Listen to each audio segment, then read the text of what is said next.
আসসালামু আলাইকুম। আজকে আমরা তৈরি করব চিকেন শার্মা।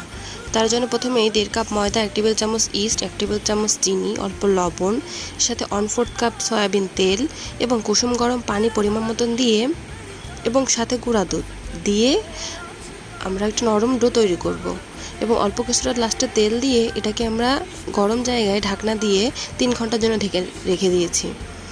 এবার এটাকে বের করে আমরা ভালো একটা রুটি বানিয়ে, একটু মোটা রুটি বানিয়ে এটাকে সেঁকে নেব এবং সাথে সাথে আমরা মেখে রাখা মুরগিগুলো ভেজে নেব। এবার আমরা নানের উপরে মেয়োনিজ দিয়ে দিচ্ছি, তার উপরে টমেটো সস, তার উপরে ভেজে রাখার মুরগির টুকরাগুলো এবং তার সাথে কিছু শসা কুচি দিয়ে এটাকে আমরা শর্মা তৈরি করে ফেলবো। আশা করি সবাই ভালো লেগেছে, অবশ্যই একবার বানিয়ে দেখবেন। আল্লাহ হাফেজ।